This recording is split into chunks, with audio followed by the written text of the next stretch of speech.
Thragtusk happens to be my favorite card next to the dragon. Another 5-drop, though.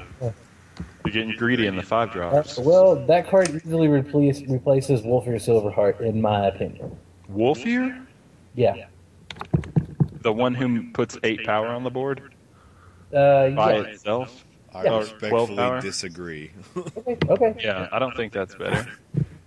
He is a good card, I'll give you that, but Just potting into him and getting 5 life, and then bouncing him with cards that are bounceable. I mean, it's just if you're playing like Red Deck Wins, I guess. Like, isn't he like a situational then?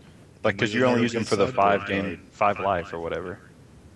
when you Inside drop board, yes. 5 extra life though, and presence on the board. Anytime. Like, what do you mean? Like, would you rather have Wolfir put 12 power on the board or 5 life? Situational. No, Exactly. That's why he's a sideboard card. Yeah, I would run a Thragtusk and a Thundermaw on the side, one of each. Like, Yeah, Okay. seems like definitely. good That's tech. that. Okay. I respect Okay. it. Disagree. Yeah, just my gaining 5. I mean, it's good in a lot of games, but you're gonna need it in red. If red ever becomes a deck. Yeah. It still has a lot of value in your pod. You can let it die and let it and pot into a 1-drop, or you can pot it away and get your 6-drop. You can pot While into getting it to gain your life. Like, it has relevance in all of the pod that you need. But when you're in game 1, I feel like you want Wolfir to just make a threat out of your 0/1 or bird, instead. Because I don't know. I just feel like he changes the game more than Thragtusk. Yeah, but okay. When playing Wolfir Silverheart, in my experiences, Yeah, he's insta dead or bounced back to my hand. because he's good. Okay. That being said, if they insta kill Thragtusk or bounce Thragtusk back to my hand, I still gain 5 life, and a dude remains on the battlefield. But that's if they kill him, though. No, If they vapor snipe if he him, leaves the battlefield, a 3/3 is put onto the battlefield. Yeah. Not killed, bounced, anything.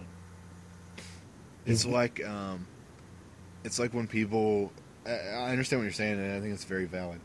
It's like when people were arguing between Consecrated Sphinx and a Titan, because Consecrated Sphinx, when it comes to the battlefield, it does nothing until they draw their card, right? Correct. But any Titan does something right when it comes in. Thragtusk does something right when he comes in and when he leaves, all that stuff. But Wolfir doesn't really do anything except, well, it boosts the guy, but it doesn't really do anything huge when it comes in because it's easy to take care of. Yeah. I can see the argument. I don't know. I feel like Thragtusk is something you would do, like, to counteract their tempo or their game plan. You're not really playing your own game plan of smashing them in the face. Like, you're running big green creatures. Don't you just want the most power coming out there? He's a 5/5. He's a 5/3. He's a 5/3, but Correct, sorry. I mean, Wolfir puts 12 power on the board. Like, that's insane. 12 power is insane. Well, power is insane. I agree. I think the value of Wolfir and the value of Thragtusk are at 2 different levels. Think about it this way, Resho. You gain 5 life when he enters the battlefield, and he's a 5/5. And when he leaves the battlefield, 3/3. 5/3. Sorry. There's 13 total in life points happening somewhere. You know what I'm saying? What? 13 life points? There's, You there's get 10 13 life? There's 13 possible life point changing things to happen. Because you got a 3/3, a 5/3, and then 5 life. Yeah, that's what I'm saying. Oh, that's a weird way to say it. Yeah, I know it's extremely weird way to say it, but Life point fluctuation. in a format where Restoration Angel is a real thing, that card can win you the games by itself. Like, if you're about to die, and you're like, oh, I'll just pod gain 5 life and then flash this in and bounce it and gain 10 more life. Well, now I have an extra turn to get my Titan on the field, my, stable. Well, if you're going green-white, wouldn't you just play Blade Splicer, Angel into the Wolfir Silverheart then? Because then you can blink in, get your other token that's a first striker, and then drop your Wolfir Silverheart and bump up your Angel. Like that seems like a better scenario than just gaining 5 life. Like I don't see why the 5 life. I know it's relevant in some cases, but not all cases. Whereas like 12 power is always relevant. You get a 3/3 and a chance to get another 3/3. I don't know. We'll see when it comes out, but I'm putting it in my deck. No, I'm not saying it's bad. I'm just saying it's more of a sideboard. Or I wouldn't put it over Wolfir just for how it is now. If the meta changes to where life gain is more relevant, like there's an aggressive deck like maybe Mono Red or Red Green Beats that puts you in a situation that on turn 5 you need to gain life, then I can see switching these out. But right now, I think Wolfir just puts such a big wall on the field that it's better right now. Yeah, right now. But, I mean, like Pod, he's obviously a great, addition, like you said. Absolute sideboard. Yeah. Just like that 5 Morbid guy was, right? Because he was always a 5. Yeah. But, I don't know. It's very situational, and like you said, like the meta shifting. But I have to take Wolfir over him. Not saying it's not a good card. Okay, like I'm it looking at It's very strong. I'm looking at the Nightpod that got 10th place at the what tournament is this? Star City Games in Detroit. It has 0 Wolfirs in it. Naya Pod? That? 0 Wolfirs in it. They went with Geist-Hunter and Monk in the sideboard and in the board over Wolfirs. Well, this is a different deck, though. This is a different style. This is more human bounce shit, right? This doesn't look like a normal pod deck to me. Yeah, it does. No, not to me. It looks exactly like my pod deck. Well, not to me. It doesn't look like a normal pod deck. How can you like more bounce see based through my eyes? Aggro based? Yeah, this isn't like a just kill you deck. It's a enter the battle. Like most pod decks are enter the battlefield, but this is more seems slower. Like establish a board and then beat you down instead of like there's advancing near my board Heath every turn and beating you. Yeah, there's like near Heath Pilgrim here. Like that's not a aggro-ish card. Yes. Oh, okay. Okay. I mean, I can't argue with you, but Beat me in the face with that so many times. You can argue with me. In like your Naya human deck, it is. Yeah, it's like crazy beatdown. Okay, hold on. Let me pull up another.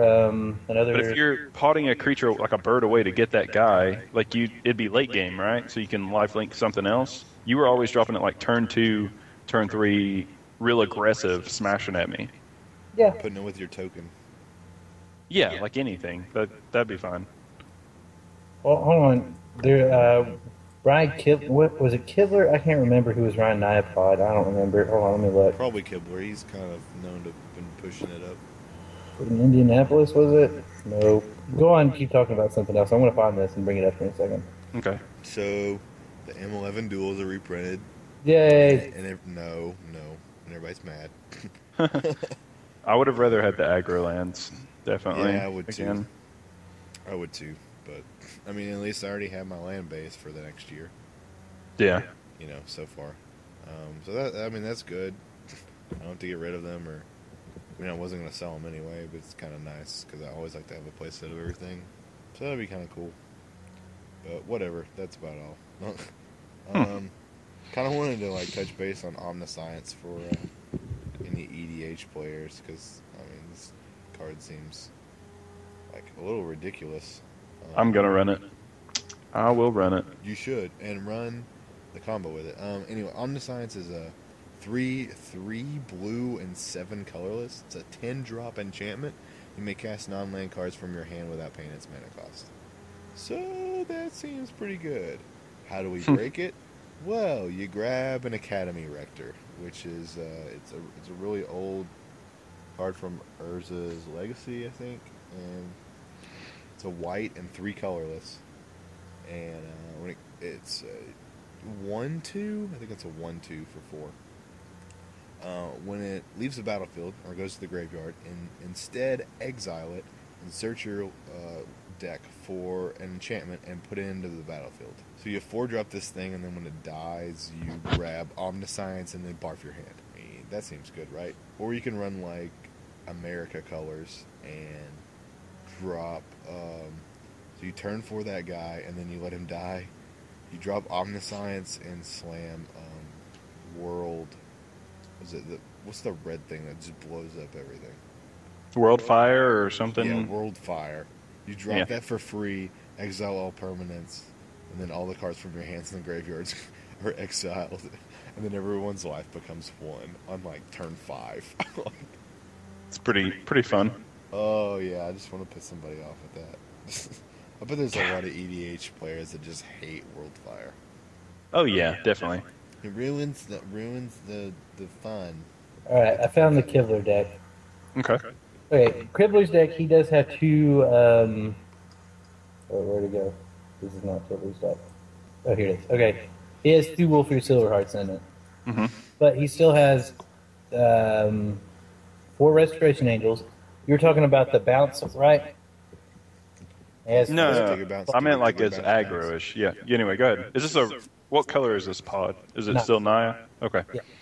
And 4 Avacyn, 4 Bird, 4 Splicer, 2 Borderland, 1 Fiend Hunter, 3 Huntmasters, 1 Near Heath Pilgrim, 1 Phyrexian Metamorph, 4 Resto Angels, 3 Strangleroot Guys, 2 Thalias, 2 Wolfir, 1 Zealous Conscripts, 2 Pods, and 2 Dismembers. They have 2 Thalia main? Yeah, in the main. He has his deck's a little bit weird, but I based my skeleton on his skeleton, and went with 1 Silverheart, and 2 Zealous Conscripts, just because I really like that card. And Wolfir Silverheart's just meh to me. Meh. Mm-hmm. Let's see. Let's look at the other pod decks that I pulled up.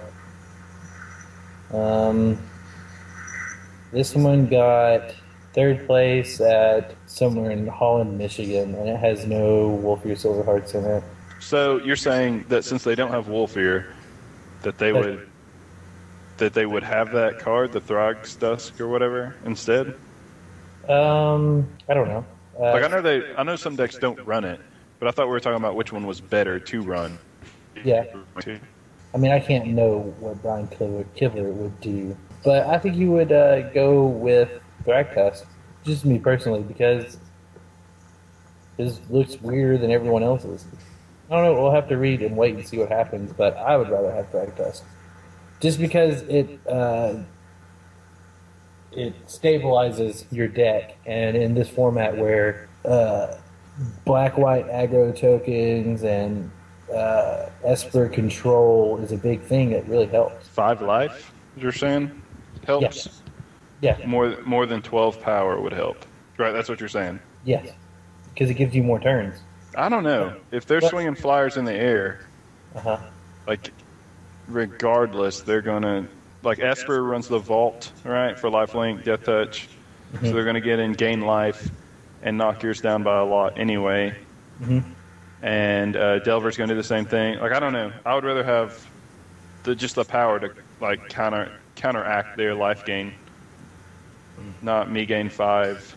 No, I'm not saying it's not bad, like I said the first time. I'm saying Wolfir seems just more green style smash you, which I like. But we'll see. I mean, you never know. Brian Kibler, when you listen to this, a.k.a. when I send it to you 12 times, I want you to tell me Maybe 13, just because what is the best. Yeah. I want you to tell me what the better play is, what you would rather have, and then your pant size and phone number. Yep.